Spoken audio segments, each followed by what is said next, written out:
जिलों में गंगा जल पहुंचेगा, लेकिन संभल की जब हम बात करते हैं तो सनातन संस्कृति के तीर्थों को ढूंढा जा रहा है।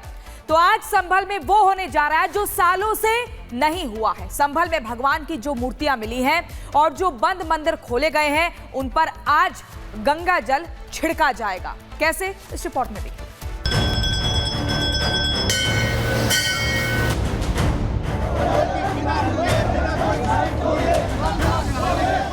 संभल में सनातन का सूर्योदय हो रहा है। देवों के देव हर हर महादेव के जयकारों से पूरा संभल गूंज रहा है। सनातनियों में उत्साह है तो सालों से जमीन के अंदर मिट्टी में दबी सनातन संस्कृति का संभल में शंखनाद हो रहा है। पिछले 3 महीने में संभल को वो पहचान मिली है जो उसकी मूल और असल पहचान हुआ करती थी, लेकिन 1978 के दंगों में संभल ने अपनी वो पहचान खो दी थी, या यूं कहें कि कट्टरपंथियों द्वारा मिटा दी गई थी। 25-30 परिवार थे यहाँ, सब यहाँ खेलते कूदते थे सब जने। हम बचपन के 53-54 साल, हमारी उम्र है 7-8 साल के थे जब बल्ब हुआ था हमारे सामने, हमारे बाबा के। में आपने क्या देखा था? वो 7-8 साल में जो आपने देखा उसकी आंसू से साफ तौर पर झलक रही है। देखते थे कि दुकानों में आग लग गई, वहाँ पे धुआं उठ रहे हैं, वहाँ पे हिंदू परिवार में गोली मार दी गई। वहाँ पे संभल में सालों से बंद पड़े मंदिर का ताला टूट चुका है, बंद कुएं खुल गए हैं तो जमीन में दबी मूर्तियां भी एक एक कर निकल रही हैं।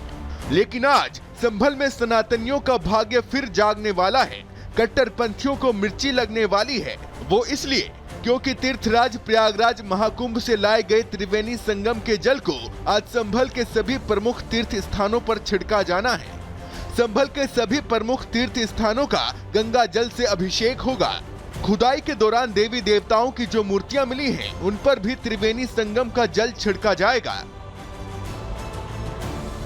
गंगा जल को दमकल विभाग की गाड़ियों में भरकर लाया गया है। कुंभ की व्यवस्था में संभल दमकल विभाग की टीम को लगाया गया था। फायर ब्रिगेड की टीम, आग बुझाने वाली कई गाड़ियां प्रयागराज महाकुंभ पहुंची थी, लेकिन जब दमकल विभाग की टीम महाकुंभ संपन्न होने के बाद लौटी तो वो फायर ब्रिगेड की इन गाड़ियों में त्रिवेणी संगम का पवित्र जल भरकर अपने साथ ले आई, जिसे अब संभल के सभी तीर्थों पर छिड़का जाएगा। Bureau report, Republic Bharat. तो बिल्कुल देखिए, योगी सरकार की तरफ से जो एक कदम उठाया गया है वो सराहनीय है, ऐसा सनातनी कहते नजर आ रहे हैं। और सनातनियों में अब इस कदम को देखते हुए खुशी की लहर भी प्रियंका दौड़ गई है। बिल्कुल मोनिका। और अब संभल का होगा शुद्धिकरण। जी हाँ, संगम का जल संभल लाया जाएगा और जो सभी तीर्थ स्थल है उनका शुद्धिकरण किया जाएगा। इसके साथ ही वो तमाम लोग जो संगम में स्नान नहीं कर पाए महाकुंभ के दरमियान, महाकुंभ के दौरान, उन तक भी त्रिवेणी का पवित्र जल पहुंचाया जाएगा। और ये फैसला लिया गया है उत्तर प्रदेश की योगी सरकार की तरफ से कि उत्तर प्रदेश के सभी जिलों में संगम का जल पहुंचाया जाए। प्रयागराज से शासन द्वारा एक फायर टैंकर में या फिर अन्य किसी टैंकर के अंदर त्रिवेणी संगम का पवित्र तीनों नदियों का जो जल है उसको संभल भेजा जा रहा है। वो यहाँ पे बंसगोपाल तीर्थ, कुरुक्षेत्र मंदिर चंदोसी, नैमिषारण्य तीर्थ जिसे क्षमनाथ धाम के नाम से जाना जाता है, और तीर्थ रोड मंदिर हयात नगर, इन 4 जगहों पे वहाँ पे उनके कुंड में छोड़ा जाएगा। और वहाँ से लोग हैं जो जनपद में, संभल में जो लोग कुंभ नहीं जा पाए, वो लोग यहाँ आके उस जल को है पवित्र जल से स्वयं का आचमन कर सकते हैं या अपने घर ले जा सकते हैं। सभी लोगों का यहाँ पे इन 4 तीर्थों से ले जाने के लिए स्वागत है। हमारे संवाददाता जतिन हमारे साथ जुड़ गए हैं। जतिन, जानकारी मिल रही है कि संभल में अब संगम का जल लाया जाएगा, तीर्थ स्थलों का शुद्धिकरण किया जाएगा, जो लोग स्नान नहीं कर पाए उनको भी जल दिया जाएगा। कैसे किया जाएगा ये सब कुछ?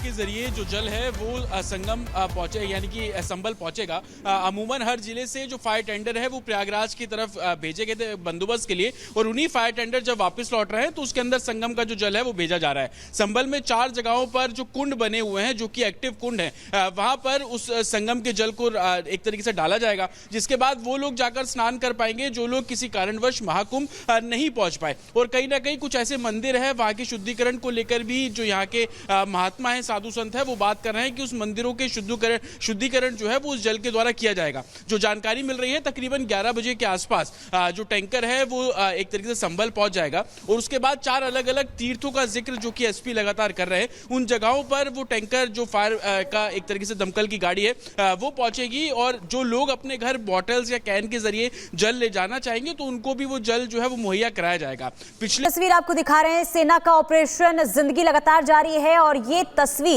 सेना को किस तरीके से रेस्क्यू के जरिए बाहर निकाला गया, इसकी लाइव तस्वीरें लगातार हम दिखा रहे हैं क्योंकि बर्फ में अभी भी 4 जिंदगियां फंसी है, 4 मजदूर दबे हुए हैं और उनको तलाशने के लिए, उनको ढूंढने के लिए रेस्क्यू ऑपरेशन में सेना के जवान, आईटीबीपी के जवान डटे हुए हैं। कोशिश ये की जा रही है कि जल्द से जल्द इस रेस्क्यू ऑपरेशन को पूरा किया जाए। हालांकि देखिए, आज अच्छी खबर यह है कि धूप वहां पर निकली हुई है और ऐसे में अनुमान इस बात का लगाया जा रहा है कि आज जो है इस रेस्क्यू ऑपरेशन को जल्द से जल्द खत्म किया जाए। तो रेस्क्यू ऑपरेशन की तस्वीर आपको दिखा रहे हैं क्योंकि कुदरत की मार जिस तरीके से देखने को मिली चमोली में, चमोली का माना गांव जहां पर ग्लेशियर फटा, ग्लेशियर फटने से 54 मजदूर इसमें दब गए और राहत की खबर यह है कि 50 मजदूरों को सुरक्षित बाहर निकाला गया, लेकिन अभी भी जो 4 मजदूर दबे हुए हैं बर्फ में, उन्हें निकालने की जद्दोजहद लगातार जारी है। ये 2 तस्वीरें आपको दिखा रहे हैं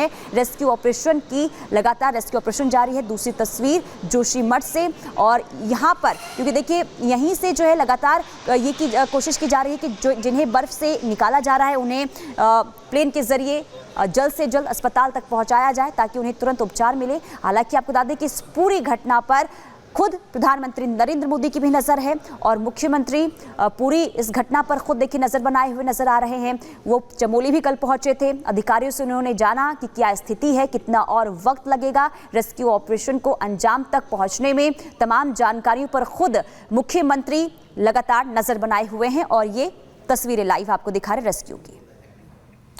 2 तस्वीरें इस वक्त दिखा रहे हैं। आपको बता दें कि इस वक्त रुकावट आ रही है, ज़्यादा बर्फबारी है, ऊंचे ऊंचे पहाड़ आपको दिखाई दे रहे हैं। पहली तस्वीर तो रेस्क्यू ऑपरेशन की और दूसरे में आपको नजर आएगा कि जोशीमठ से लाइव तस्वीरें और वही जोशीमठ है जहां पर 1.5 साल पहले ही आपदा आई थी। आपको याद होगा लोगों के घरों में दरारें आ गई थी और इसके बाद अब एक बार फिर से उत्तराखंड में जो लोग हैं उनकी जिंदगियों पर खतरा, क्योंकि बर्फबारी बहुत ज़्यादा। और माणा गाँव की अगर बात करें तो भारत का वो पहला गाँव है, हालांकि पहले उसको भारत का आखिरी गांव बोलते थे, लेकिन प्रधानमंत्री मोदी वहां पर पहुंचे थे जिसके बाद उन्होंने कहा कि भारत का पहला गांव है और अभी वहां पर रेस्क्यू ऑपरेशन चलाया जा रहा है। आप देखिए किस तरह से जो मजदूर हैं उनको बचा लिया गया है। एम्बुलेंस वहां पर, ये देखिए आपको एम्बुलेंस में नजर आ रही है। लेकिन अभी जो अपडेट है वो ये कि मौसम बिगड़ रहा है, हालांकि अभी धूप निकली है लेकिन बर्फबारी की वजह से रुकावट आ रही है। सड़क पर अभी भी काफ़ी ज़्यादा बर्फबारी होने के कारण जो गाड़ियां हैं वो जा नहीं पा रही उस इलाके में जहां पर हादसा हुआ था और इसीलिए इस रेस्क्यू ऑपरेशन में थोड़ी बहुत दिक्कतें आ रही है। लेकिन वहां पर बीआरओ है, वहां पर आईटीबीपी है, वहां पर सेना है, एनडीआरएफ है, एसडीआरएफ, पुलिस, स्थानीय लोग भी मदद कर रहे हैं। और इस वक्त देखिए आपको ग्राफिक्स के जरिए भी हम जानकारी दे रहे हैं कि एसडीआरएफ और बीआरओ 5 चीता हेलीकॉप्टर्स है और असम रेजिमेंट भी है, गढ़वाल स्काउट्स उसी दिन पहुंच गए थे जिस दिन हादसा हुआ था। वायुसेना है, आईटीबीपी, एनडीआरएफ, सभी की मदद ली जा रही है। माणा में रेस्क्यू ऑपरेशन चलाया जा रहा है, खोजी कुत्ते वहां पर है। आपने देखा था रिपब्लिक भारत की टीम जब वहां पर पहुंच रही थी तो जगह जगह पर कैसे लैंडस्लाइड हुआ था और इसी वजह से जाने में भी दिक्कतें आई। बर्फीला तूफान, रेस्क्यू अभियान अभी भी लगातार जारी है। 5 मजदूरों को निकालने का काम, आईटीबीपी, बीआरओ, एसडीआरएफ सभी तैनात है। रेस्क्यू ऑपरेशन में अभी भी बताया जा रहा है कि थोड़ी बहुत दिक्कतें आ रही है, लेकिन 4 जो मजदूर है उनको ढूंढने की कोशिशें इस वक्त की जा रही है। और सीधा ग्राउंड से आपकी टीवी स्क्रीन पर ये तस्वीरें हैं जिसमें आपको एनडीआरएफ के जवान इस वक्त नजर आ रहे हैं। हेलीकॉप्टर की आवाज आपको सुनाई दे रही होगी। 4 जिंदगियां अभी भी दबी हुई हैं और ये 2 तस्वीरें और ये 2 तस्वीरें आपको दिखा रहे हैं। रेस्क्यू ऑपरेशन जारी है जोशीमठ से, ये लाइव तस्वीर और लगातार देखिए जो जवान हैं वो डटे हुए हैं और ये जवान देवदूत बनकर निकले हैं क्योंकि जिस तरीके से जब खबर सामने आई कि एवलॉन्च हुआ और उसमें 54 मजदूर दब गए, इसके बाद देवदूत बनकर ये जवान डटे